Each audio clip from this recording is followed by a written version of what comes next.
کوئی سوال ہو تو آپ ہمارے یوٹیوب کے چینل پہ جا کے کامنٹس کے سیکشن پر #مدیحہ لکھ کر اپنا جو بھی شرعی سوال ہو آپ وہ چھوڑ سکتے ہیں، اور پھر میرا کام ہے جناب کہ میں آپ کا جو سوال ہے وہ علماء دین تک یہاں پر پہنچاؤں اور پھر لائیو ٹرانسمیشن میں اس کا ہم جواب بھی حاصل کر سکیں، اور ساتھ میں آپ لوگ ہمیں کالز بھی کر سکتے ہیں، اور آپ لوگوں کا کوئی ایسا مسئلہ ہو تو آپ علماء دین سے ابھی لائیو ہمارے شو میں بھی ان سے ڈسکس کر سکتے ہیں۔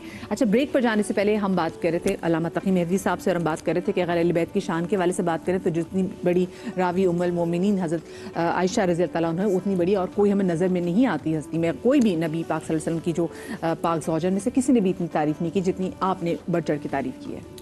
جی، جناب عائشہ سے چونکہ منابع اہل سنت کے اندر اگر مقررات کو ہٹا بھی دیا جائے تو بھی 2210 روایتیں آپ سے ہم تک پہنچی ہیں، تو بہت بڑی تعداد ہے، اور بہت سارے افراد نے سوالات کیے، بہت سارے مقامات پر آپ نے باتیں بیان فرمائی ہے۔ اس میں سے ایک چیز یہ ہے کہ حتیٰ وہ روایت کہ ذکر علی عبادہ، وہ اس کی راویہ آپ ہیں، حضور صلی اللہ علیہ وسلم نے ارشاد فرمایا کہ علی کا ذکر کرنا بھی عبادت ہے۔ زینوا مجالسکم بذکر علی ابن ابی طالب، اپنی مجلسوں کو اور محفلوں کو زینت دو علی ابن ابی طالب کے ذکر کے ذریعے، اس کی راویہ بھی جناب عائشہ ہے۔ اور ایک مرتبہ کسی نے آ کے سوال کیا، احسان کبھی امت تو بھول ہی نہیں سکتی حضرت عائشہ رضی اللہ عنہ کا، اور ایک مرتبہ کسی نے آ کے سوال کیا کہ بتائیے کہ حضور کو اپنے زمانے میں سب سے زیادہ محبت کسے تھی؟ تو فرمایا کہ حضور کو اپنی لاڈلی شہزادی حضرت فاطمہ زہرا سلام اللہ سے سب سے زیادہ محبت تھی۔ تو عرض کیا کہ پھر مردوں میں کس سے سب سے زیادہ محبت تھی؟ تو عرض کیا کہ بعلوہا، ان کے شوہر علی ابن ابی طالب سے سب سے زیادہ محبت تھی۔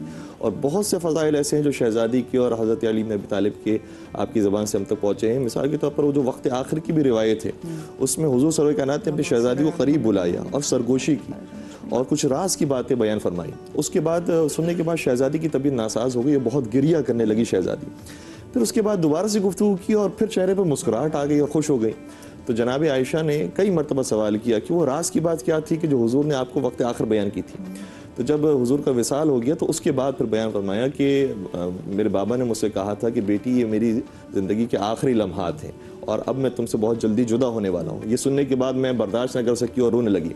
پھر اس کے بعد میرے بابا نے مجھ سے کہا کہ اور بیٹی سب سے پہلے اہل بیت میں جو مجھ سے ملاقات کرنے کے لیے آئے گی وہ تو ہوگی، اس لیے میں سننے کے بعد خوش ہو گئی۔ تو یہ بہت ساری روایات ہیں۔ اسی طریقے سے کسی نے جب آ کر سوال کیا کہ شہزادی کے بارے میں آپ کا کیا خیال ہے، تو فرمایا کہ ما رأیت احدا قط اصدق لہجۃ من فاطمہ غیر ابیہا، میں نے اپنی زندگی میں فاطمہ زہرا سے سچا کسی کو نہیں پایا تھا سوائے ان کے بابا حضور سرور کائنات صادق اور امین رسول کی۔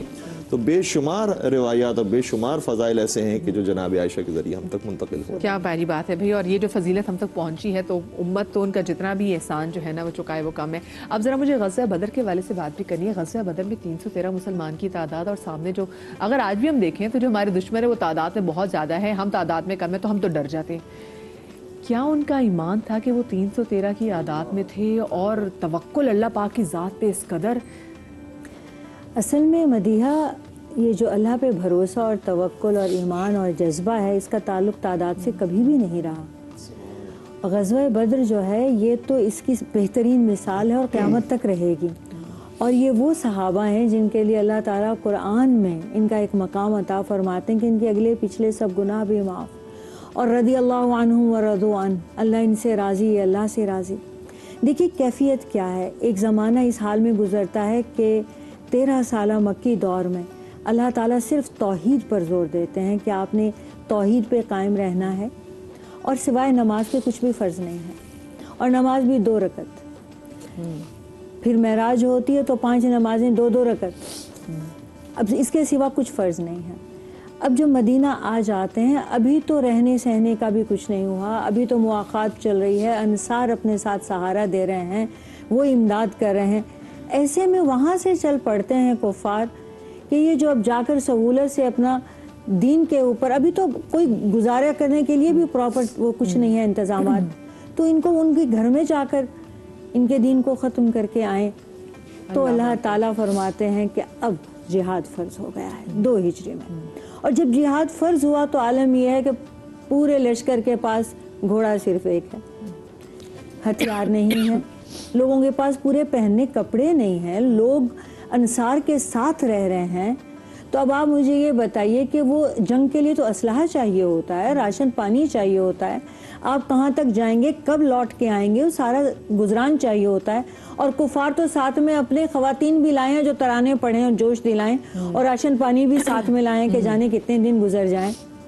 ایسے میں جذبے کا یہ عالم ہے کہ سوائے سیدنا عثمان رضی اللہ تعالیٰ عنہ کے, تو ان کو بھی آپ نے حکماً مدینہ میں روکا کہ سیدہ ان کی جو زوجہ تھی, ان کی طبیعت خراب تھی, حضرت رقیہ کی, تو آپ نے فرمایا کہ آپ ان کی تیمارداری کریں, آپ کو جہاد کا اجر ملے گا. اور مدینہ کے والی ان کو بنا کے اپنی جگہ پہ, بچے بھی جو معاوض اور معاذ کا آپ نے سنا ہوگا کہ بچے تک بھی اپنے پنجوں پہ کھڑے ہو کے بتا رہے ہیں کہ ہمارا قد بڑا ہے اور ہم جا سکتے ہیں. بوڑھے جو ہیں ان کے لیے آپ صلی اللہ علیہ وآلہ وسلم فرماتے ہیں کہ خضاب لگا لو, تاکہ دور سے جب کفار کی نگاہ پڑے تو وہ یہ نہ سوچیں گے یہ سفید داڑھی والے تو بوڑھے بزرگ ہیں, ضعیف ہوں گے. اسٹرینتھ اتنی تھی ان میں, ایمان کا جذبہ اس قدر تھا کہ مدینہ سے بدر تک تقریباً 250 کلومیٹر بنتا ہے. اس میں ان میں سے ایک باری باری سواری پہ سوار ہوتے ہیں, آدھے پیدل ہیں, اور ایک دوسرے کے ساتھ جو بھی سواری ہے اس کو شیئر کرتے کرتے وہاں پہنچتے ہیں. اور جب آپ صلی اللہ علیہ وآلہ وسلم وہاں لے جاتے ہیں اور خیمے لگتے ہیں تو سیدنا علی مرتضیٰ کی روایت ہے کہ آپ صلی اللہ علیہ وسلم سجدے میں چلے جاتے ہیں اور آپ روتے ہوئے فرما رہے ہیں بآواز بلند کہ یا رب تیرے یہ مٹھی بھر لوگ جو آج تیرا نام لے رہے ہیں سارے کے سارے میں لے آیا ہوں, اے اللہ تو آج ہمیں فتح عطا فرما. اور قرآن میں اللہ تعالیٰ فرماتے ہیں کہ آپ نے نہیں پھینکا, وہ اللہ نے پھینکا ہے, فرشتے آ گئے ہیں, آپ اکیلے نہیں ہیں. شیطان صفوں میں کفار کی گھس گیا اور انہیں کہہ رہے کہ آج یہ سب ختم ہو جائیں گے, یہ دین ختم ہو جائے گا, فکر نہیں کرو, ٹوٹ پڑو. اور پھر وہ دیکھتا ہے کہ جبریل امین لشکر لے کے آ رہے ہیں تو دوڑ لگا دیتا ہے, بھاگ کھڑا ہوتا ہے. اور اللہ تعالیٰ کیسے مدد فرماتے ہیں کہ بارش بھی اس طریقے سے آتی ہے کہ یہ اونچے ہیں وہ نیچے ہیں, سورج بھی اس طریقے سے پڑتا ہے کہ ان کے منہ پہ پڑتا ہے, ان کی بیک پہ آتا ہے. اللہ تعالیٰ پھر فرشتوں کو بھیج کے اور ایسی فتح دلاتے ہیں کہ جب کنویں میں ان کی ایک کے بعد ایک ڈیڈ باڈیز گرتی ہیں تو آپ صلی اللہ علیہ وآلہ وسلم کنویں کے طرف منہ کر کے فرماتے ہیں کہ اب تم نے دیکھا کیا انجام ہوا, تم نے دیکھا کہ اللہ کا نام بلند ہوا. تو صحابہ کہتے ہیں یا رسول اللہ یہ تو مرے ہوئے ہیں, کیا یہ سن رہے ہیں؟ آپ نے فرمایا یہ بالکل ویسے سن رہے ہیں جیسے تم سن رہے ہیں. اللہ اکبر. یہ میں چاہتی ہوں ذرا جنگ کا ذرا منظر نامہ تو بتائیں, کیونکہ وہاں سے کفار مکہ سے بھی تو اپنی طرف سے جو ان کے پہلوان تھے وہ بھی آئے تھے اور یہاں پہ اللہ کا شیر بھی موجود تھا. تو اور ساتھ بتائیے گا کہ جو مین آف دا میچ ایک دم کہتے ہیں جو مین آف دا غزوہ بدر کون تھا؟ بسم اللہ الرحمن الرحیم. دیکھیے گزارش یہ ہے کہ غزوہ بدر یہ کفر اور اسلام کی پہلی جنگ ہے. اللہ کا قرآن کہتا ہے کما اخرجک ربک من بیتک بالحق وَإِنَّ فَرِيقًا مِّنَ الْمُؤْمِنِينَ لَكَارِهُونَ يُجَادِلُونَكَ فِي الْحَقِّ بَعْدَمَا تَبَيَّنَ كَأَنَّمَا يُسَاقُونَ إِلَى الْمَوْتِ وَهُمْ يَنظُرُونَ. اور پھر آگے چل کے قرآن کہتا ہے يُغَشِّيكُمُ النُّعَاسَ أَمَنَةً مِّنْهُ وَيُنَزِّلُ عَلَيْكُم مِّنَ السَّمَاءِ مَاءً لِّيُطَهِّرَكُم بِهِ وَيُذْهِبَ عَنكُم رِجْزَ الشَّيْطَانِ وَلِيَرْبِطَ عَلَىٰ قُلُوبِكُمْ وَيُثَبِّتَ بِهِ الْأَقْدَامَ. یہ قرآن کی آیات ہیں, نیند کے نازل ہونے کی بات ہے, بارش کی بات ہے, مسلمانوں کی جگہ کو پختہ کرنے کی بات ہے, یہ ساری غیبی مدد ہے. لیکن جب مسلمانوں نے کافروں کو دیکھا تو وہ تعداد میں زیادہ تھے, اللہ نے وہاں پہ بھی کرم کیا کہ مسلمانوں کی ہیبت کافروں پر طاری ہو گئی. یہ ساری چیزیں, لیکن قرآن مجید فرقان حمید نے جو نہ کہا یا ایھا النبی حرض المؤمنین علی القتال ان یکم منکم 20 صابرون یغلبوا 200. اب یہ قرآن بتا رہا ہے, یہ سارا نقشہ قرآن کھینچ رہا ہے. وَلَقَدْ نَصَرَكُمُ اللَّهُ بِبَدْرٍ وَأَنْتُمْ أَذِلَّةٌ, بے ساز و سامان تھے تم بدر والے دن. یہ سب قرآن ہے. یوم الفرقان یوم التقى الجمعان, قرآن کہہ رہا ہے بدر کو. اب جب بدر کی بات آتی ہے تو وہ یہ کہ قافلہ ابو سفیان کو پکڑنے مسلمان گئے تھے, ادھر سے ابو جہل آ گیا, یہ پورے واقعات ہیں. اور پھر اس کے بعد نبی اکرم صلی اللہ علیہ وسلم نے 313 سے کہا کہ اب لڑنا ہے. تو مسلمان تو یہ چاہتے تھے کہ ہم قافلہ پکڑیں, لیکن اللہ یہ چاہتا تھا کہ کافروں کی آج جڑ کاٹ دی جائے اور مسلمانوں کا آج جو ہے نا وہ بول بالا ہو اور اللہ کے دین کا بول بالا ہو. تو اس وقت جب جنگ کے دن صبح نبی کریم صلی اللہ علیہ وسلم کے پاس انصار آتے, کہتے ہیں یا رسول اللہ آپ ہمیں بھیجیے.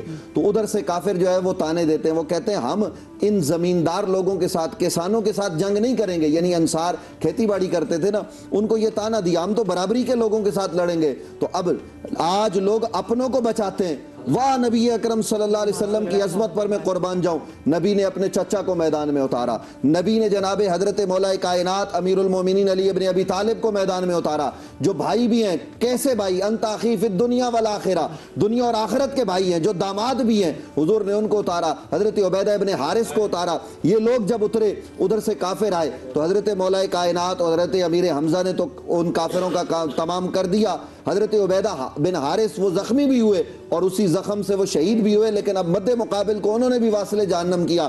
اب بدر کی جنگ ہو رہی ہے اور لوگ مارے جا رہے ہیں، کاٹے جا رہے ہیں۔ اس حال میں لوگ یہ دیکھ رہے ہیں اور روایت کرنے والے روایت کر رہے ہیں کہ غیب سے یہ آواز آ رہی ہے، لا فتح الا علی، لا سیف الا ذوالفقار، علی جیسا کوئی جوان نہیں، ذوالفقار جیسی کوئی تلوار نہیں۔ ہماری کتب میں صحیح ترین روایات یہ بتاتی ہیں، جدھر جناب حضرت علی تلوار لے کر آگے بڑھتے اور کافر ان کے سامنے گاجر مولی کی طرح کٹتے چلے جاتے، صحیح ترین روایت بتاتی ہیں کہ حضرت مولا کائنات علی المرتضیٰ نے 23 کافروں کو مارا، یعنی کل اس دن 71-72 کافر مارے گئے، ان میں سے 23 حضرت علی نے مارے ہیں، یہ صحیح روایت ہے۔ اور دوسری روایت بتاتی ہے نہیں، 37 مارے ہیں اور 11 کے قتل میں شریک ہوئے، یعنی آپ سوچیں کہ 37 اگر مانا جائے تو یہ 50% سے زیادہ ہے، اور 11 کے قتل میں شریک ہوئے، 50% بھی آپ نہ مانے یار، 23 تو مان لیں کہ 23 کافر علی نے مارے، تو پتہ یہ چلا کہ آج کرکٹ ٹیم میں کوئی زیادہ سکور بنا لے تو وہ مین آف دی میچ ہوتا ہے۔ واہ علی، تو نے 37 کافروں کو مارا، 23 کو مارا، مین آف دی وار۔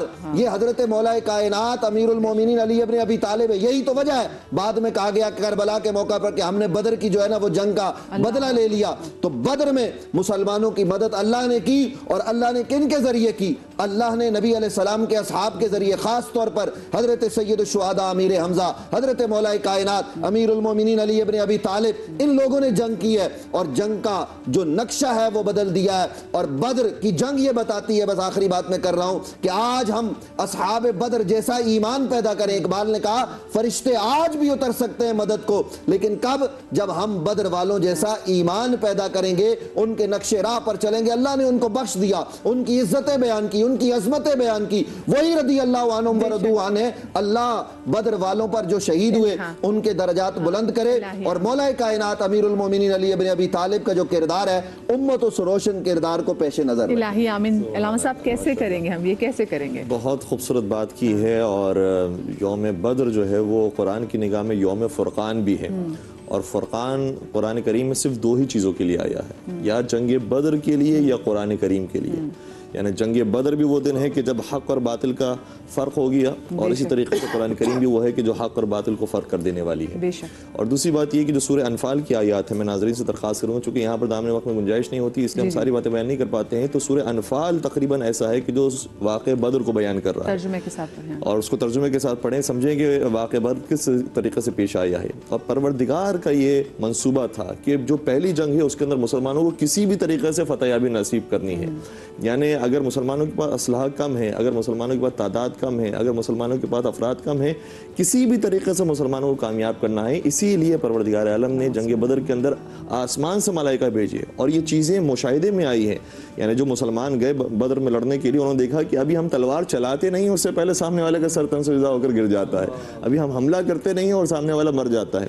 تو یہ ساری چیزیں اس لیے ہوئی ہیں تاکہ پروردگار یہ قائم کرے کہ جو ہمارے راستے پر آتا ہے ہم اسے ضرور جیت دلاتے ہیں۔